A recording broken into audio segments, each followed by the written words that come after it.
This is the story of the last, true, Alfa Romeo. A car, made to tell the world that Alfa is still alive. A car that in one fell swoop, flaunted the whole philosophy of the brand, with technical excellence, and with one of the most daring designs ever to come into production. To define it in the words of Walter da Silva, violently and indisputably, an Alfa Romeo. This is the story of the Alfa Romeo SZ. As we all know, in 1986, with a very questionable operation, Alfa Romeo was sold off, from Erie, to Fiat. At the time, the CEO of Fiat Auto was Vittorio Gadella, the last man who managed Fiat with skill and passion. Among his objectives was the relaunch of the group's two jewels. For Lancia, the path was marked with the success of Tama and the victorious participation in the World Rally Championship. There was a lot to do for Alfa Romeo. It was a brand that survived until that moment, only thanks to the fame acquired over decades of wonderful cars, and thanks to the passion of the men who worked there, who, with the crumbs left to them by incompetent bureaucrats, still managed to make cars of character. In the first months of 1987, Gadella announced the route to be followed by the Arese company. Go back to being the brand that has made style, technique, and performance its flag. First of all, for the new president of Alfa Lancia, it is necessary to create an extremely sporty car, which embodies the purest spirit of the Alfa Romeo, a car to be built in the shortest possible time, drawing on the best components available in the house, and with innovative construction techniques, to be used later, on large-scale production. In June 1987, the project started. Stefano Iacopone, new head of the Alfa Romeo engineering department, a man of great competence and experience, is in charge of development. He has worked in Ferrari, Abarth, and Fiat. His were the engines of the first A112 Abarth, of the 124 Abarth Rally, the Lancia turbos of the 1980s, and the innovative Fiat Fire, of the first generation. The engineer instructs Giorgio Pianta, head of Alfa Corse, to follow the active development, and the Alfa Romeo Style Center, with the definition of design. In August 1987, Pianta builds two laboratory cars. They are two Alfa 75 3.0 V6. They are stripped of all the superfluous, in order to reach the weight indicated for the future sports car, set at about 1,000 kilograms. They have an elaborate engine, and the suspensions, used on the Alfa 75 Turbo Group A, participating in the Touring Championship. During the tests, they will undergo various evolutions. As of February 1988, active development is completed. At this point, mechanicals need to be given a dress. And the definition of that dress went on simultaneously with the mechanical tests. The first studies are entrusted to the Fiat Style Center, led, at the time, by Robert Aprun, to whom the first sketches are attributed. To the hand of Antonio Castellana, who also takes care of the interior design, we owe the definition of the shapes. Subsequently, the study is taken over by the Alfa Romeo Style Center, led by Walter da Silva, who, in collaboration with Zagato, will determine the final design. An impressive design was born, with a very strong personality, a shape different from all the cars produced then, a design so extreme that in Alfa, the new super sports car is immediately nicknamed the Monster, a name that will accompany the entire development of the model. Above all, an unmistakably Alfa Romeo design is born, which exasperates the dictates of the brand, taking them to levels never seen before in a car from Arese. In just 19 months, we went from the idea to the finished car, an absolute record. At the time, technology also contributes to the creation of such an extreme car. In a short time, it is the first Italian car to be built using CAD/CAM. Furthermore, the choice of adopting innovative synthetic materials has led to the development of particular molds that make the components of the bodywork with a high degree of finish. At this point, the final details are defined before the final resolution. First, the exclusive nature of the model is established. It will be a limited edition car. Initially, there is talk of 800 specimens, with a limit of 1,000. The 2+2 solution for the passenger compartment is definitively discarded. The engine chosen is Busso's 3.0 V6 in the 12-valve version, although the one with a 24-valve head is already developed. A variant with 210 horsepower is homologated, less than the 230-240 horsepower indicated in the project.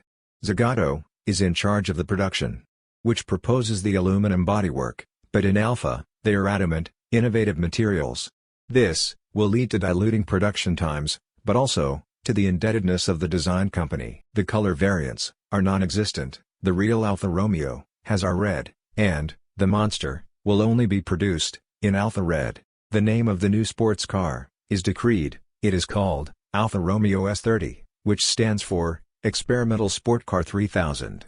It is the acronym that was given to RSA at the time of the green light for the project, whose identification number is 162C. At the end of 1988, in some Italian magazines, the first detailed photos are seen, while, at the beginning of 1989, exclusive road tests are even published. There is a lot of enthusiasm for the return of Alfa Romeo, in a market niche exclusive that goes through a propitious moment. The official debut is the Geneva Motor Show in March 1989. As a tradition, it is a show full of novelties, but the S30 is undoubtedly one of the stars. The public is amazed by that transgressive design, which transpires Alfa DNA from every inch of the bodywork. One of the cornerstones of the project, that of astounding the world, has been respected. The first orders arrive. The conditions for the success of the Monster operation are good. But, to get hold of it, time passes. It appears on the official Alfa Romeo price lists only in April 1990. With the new name, Alfa Romeo SZ, acronym for Sprint Zagato, a name that evokes indelible memories of Alfa's most glorious past. Compared to the S30, the SZ has very small design variations, such as front air intakes. About a year has passed since the Geneva Motor Show. The delay is said to be caused by production refinements due to innovative construction processes. The initial fervor of the public has waned slightly, and orders are struggling to arrive, especially from Italy, also because 8 million of Italian liras, of the many absurd Italian taxes, must be added to the official list of 87 million. Abroad, however, the welcome for the SZ is warmer. Before delivery, each piece is carefully checked, tested, and certified. Whoever comes into possession of it is delighted by the car's behavior, of absolute level. And, at the same time, he criticizes the low power of the engine. The road tests of some magazines highlight this aspect, but also the careless finishes. The materials are excellent, but the typically handcrafted assembly is approximate. And this aspect, too, slows down the sales of the model. To reinvigorate interest, in 1992, the Spider version, called RZ, with an even more disconcerting design, was presented. Furthermore, at the end of 1992, Alfa Romeo and Zagato presented a championship dedicated to the SZ, as a last step to relaunch the model. SZ and RZ will remain on the list until April 1995. But, in the late 90s and early 2000s, it was still possible to find specimens to register, which were being sold off at unmissable prices. There are 1,036 officially produced SZs. 38 of these are prototypes, made for testing and destined for subsequent demolition, but it seems that many of these have since been registered. Let's see now how the SZ is made in detail. The SZ is a pure design masterpiece. The side view shows a shape that is not exactly elegant, but very personal. The high waistline and the underlying scratching highlight an exaggerated wedge profile that, from the pronounced front, ends in the high, short, and truncated tail. The vertical development of the body is remarkable, and makes the glass surface optically reduced. The entire pavilion is painted in matte black. The front pillars have an unusual shape, and are slightly inclined. The windshield has a curious rounded shape. The steeply sloping rear window is dominated by the carbon fiber wing profile. The massive side skirts integrate two round caps that hide the jack seats. The mirrors are bulky and painted in body color. The handles are recessed. The front view is characterized by the inevitable Alfa Romeo shield, small in size and in relief, from which the ribs that draw the V on the hood start, ending at the base of the windshield. In the upper part, it is covered by 10 horizontal grooves. The bonnet is a monoblock of resin that incorporates the mudguards, inaugurating a trend that will be seen again on the Fiat Coupe and on the GTV 916. The lower edge delimits the thin slit that houses 2 air intakes on the sides of the shield, and 6 small headlights set on the sides. They are polyellipsoidal, produced by seam. The slit ends at the sides, with the direction indicators elongated. This part in the first prototypes, was painted in black, much more aggressive, and optically successful. The massive bumper is streamlined by a horizontal slit, from which, in the center, the air intake for engine cooling, and the two quadrangular ones, dedicated to the brakes. The tail is an intersection of horizontal and vertical lines. The monochromatic lights, with darkened lens, cross horizontally the entire width of the car. The slim bumper houses the license plate, and two rear fog lights. The two vertical lines delimit the rear compartment door, which houses the spare wheel. In the center stands the Alfa Romeo emblem, while the plate SZ is fixed on the left panel. The Oz rims, with round holes and widened channel, accentuate the sportiness of the car. The interior design is essential. The seats have a sporty design, are very enveloping in the lower part, while the upper one consists of a single profile that ends with the integrated headrest, on which the Zagato design writing is imprinted. They are upholstered in beige Connolly leather, the only variant available. On some of the latest specimens, the skin is black. The imposing dashboard, entirely covered in black leather, continues into the tunnel that separates the seats. In the center, the controls for the air conditioner, supplied as standard. The dashboard is made up of a minimalist carbon fiber panel, which houses the instrumentation, made up of 7 circular dials, and the usual warning lights. The steering wheel is a beautiful 3-spoke Momo, covered in leather, and designed by Zagato. The rear part of the passenger compartment houses 2 folding seats, dedicated to luggage, equipped with restraint straps. In the center, 2 storage pits, one of which has a door. The floor is entirely covered with beige carpet. The door panels are bare. Much of the door structure remains in view. The central part is crossed by a panel, covered in leather, which houses the opening handle and the window lifter button. The top is covered in black leather. On some of the later specimens, the panels are coated in black. The platform derives from that of the Alfa 75. It is suitably reinforced, with the application of superstructures, glued in the most stressed parts. The body is welded to it, designed to obtain high torsional rigidity. The bodywork is in thermosetting methacrylate resin, called motor. It is an innovative material, very resistant to shocks and heat, and, thanks to special molds, allows to create the complex shapes of the SZ in a short time, and to obtain an excellent finish. The bodywork is made by Italian Carplast, and by the French Stratime. The roof panel is made of aluminum. Careful aerodynamic research has led to a CX of 0.30, a value of absolute excellence, for a sports car, also achieved, thanks to the bottom of the fairing floor. The suspensions, derived from those of the racing Alfa 75 Group A, at the front, coaxial springs to the shock absorbers, replace the torsion bars of the 75. The changes have led to a reduction in the weight of the front assembly, by 12 kilograms. At the rear, the de Dion bridge, in the Group A variant, with some modifications, and revised geometries, in order to obtain a negative camber of 1 degree. 30. The development on the road and track, by the Gigio Pianta team, led to the elimination of the silent blocks, in place of which, more rigid Teflon, and uniball elements of racing derivation, are mounted. The suspension adjustments are aimed at the maximum search for performance, and therefore, the setup is very low, about 8 cm from the ground. To avoid contact, in case of use on bad roads, a Koni hydraulic system is mounted that allows to vary the height by 4 cm. The system pump is mounted in the tail compartment. The braking system boasts large diameter self-ventilating discs on the 4 wheels, the rear ones mounted inside, adjacent to the differential. For a genuine driving experience, ABS is not fitted. The engine is the 3-liter V6, designed by Busso.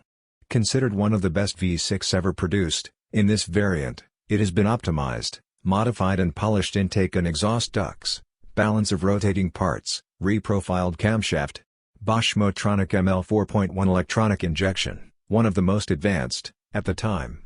It has an output of 210 horsepower at 6,200 revolutions per minute, 22 more than the 75 V6, and a torque of 25 kg at 4,500 revolutions per minute.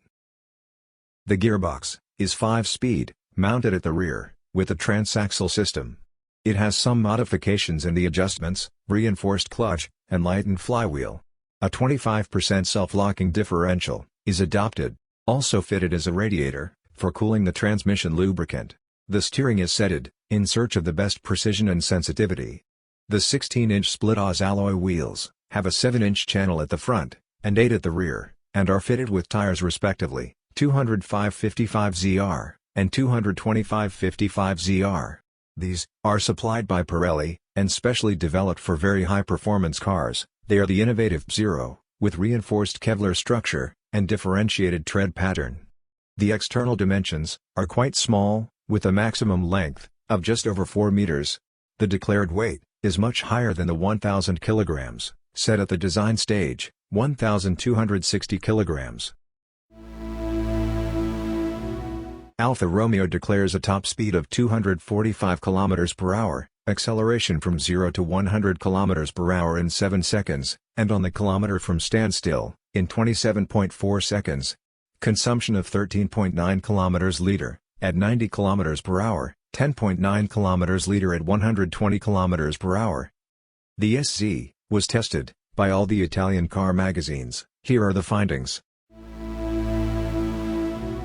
At the presentation, Gigio Piana predicted that, for road holding and driving precision, the SZ would become the benchmark for the time. His prediction came true. As a driving quality, it was unrivaled then, but it is still a benchmark today. It is a direct car, with an immediate feeling, engaging, satisfying. Everything was aimed at the most rewarding dynamic experience, starting from the driver's seat, well aligned, which allows to better control the car. It has only 2 flaws: the gear lever is distant, and has too wide a travel, the seat, which perfectly holds the lower part of the body, but leaves the shoulders too free to move, in engaged driving. In addition, visibility is significantly reduced, especially from the side and rear, but it is an absolutely expendable feature, on the altar of the purest design. The steering has the right degree of power assistance, absolute precision and sensitivity. It allows to feel the car well, and to put the wheels in the exact point where you want. Road holding is very high, the limits are practically unattainable on the road. Adherence is of an absolute level. In the testing tests, on the Bolocco track, peaks of 1.3 grams in lateral acceleration were recorded, a value for a racing car. The setup is neutral, well balanced. No understeer, very light oversteer, and only if provoked, and, in any case, easily controllable. The characteristics of the suspension allow immediate, millimetric insertions. The car is very safe, without any reaction, and absolutely manageable, even in the sportiest driving. Stability is exceptional. The car, immediately and smoothly, follows the commands of those behind the wheel. In the wet, it remains a safe and intuitive car. Oversteer is more evident, but never violent. Ultimately, it is a car designed to give the best on guided routes, rather than on long motorways, and, with a perfectly calibrated setup, and a road holding of this level, feel the lack of a more powerful engine. This does not mean that the SZ is slow. The engine has high performance, but not very high. Characterized by an excellent torque curve, it expresses itself best in extension, with exemplary progressions, accompanied by an addictive sound. It takes turns easily, but lacks a bit of nastiness that a car of such character would have deserved. Is also mortified by long gear ratios and heavy weight. Despite this, the SZ has remarkable performance, and on driving routes, it pays off to much more powerful cars. The gearbox, significantly improved in handling and precision, compared to the same unit mounted on the Alfa 75, has too wide a lever range. The ratios are well scaled, but too long, especially the fifth. The brakes are powerful, but not too strong. Despite the absence of ABS, they allow reduced stopping distances. Their behavior is influenced by the type and condition of the pads. Comfort is acceptable, considering the type of car. The suspension is quite stiff, but the comfortable seats compensate. The noise inside is very high, not annoying, in keeping with the philosophy of the car, and absolutely engaging. A pleasant surprise comes from consumption. In normal use, they are comparable to those of a common car, and allow excellent mileage. In sporting use, they go up, but can keep good averages, even with a fast pace. At the 1992 Paris Motor Show, surprisingly, Alfa Romeo and Zagato presented the open version of the SZ, called RZ, which stands for Roadster Zagato. The design, up to the waistline, is identical to the coupe, changes the shape of the upper part of the tail, flat, apart from two square humps, that grow in size, until they, ideally, join with the headrests. The soft top is essential. The height is reduced by 11 centimeters. It is offered in 3 color variants: Alpha Red, with black leather interior; Ginestra Yellow, with black leather interior; Black, with burgundy leather interior. 2 silver gray specimens were made for the Zender. The instrumentation has black graphics on a white background. The mechanicals are identical to the SZ, but, due to the increased weight of 132 kilograms, acceleration times worsen, while the declared maximum speed is 230 kilometers per hour. Initially not planned, it seems, to have been designed to reinvigorate the interest in the SZ, which did not reach the desired sales volumes, and, at the same time, dispose of the pre-built material. 350 units were planned, 278 were built. In 1992, a black SZ, with red leather interior, was created for Andrea Zagato. At the end of 1992, Alfa Romeo and Zagato organized a championship called Trofeo SZ. The cars were strictly derived from the road versions, apart from the safety features. It took place in 1993, on 8 tracks: Monza, Magione, Monte Carlo, Misano, Mugello, Varano, Imola, and the final, at Mugello. In 1991, a prototype, clearly derived from the SZ, was photographed in the courtyards of Arese. Probably, the study for a concept car, or a roadster variant of the SZ. There is no information on this strange car. The SZ is the latest heir to a mechanical and aesthetic tradition that has its roots in the most glorious past of motoring, the car image of a mythological brand. A thoroughbred sports car, unique, without compromise, in design and construction, a car that confirms the concept of beauty as a purely subjective judgment, not beautiful in the purest sense of the term, but fascinating and dramatically attractive. It is ranked 22nd in the special ranking of the 100 sexiest cars ever. It is one of the most beautiful cars to drive, in absolute terms. Here is where its beauty, in the sensitive mix it emits, from sight to touch, from sound to movement. Everything is sublime. It is a living car, one of those cars that appear sporadically along the path of history, and that disappear quickly, leaving an indelible trace behind.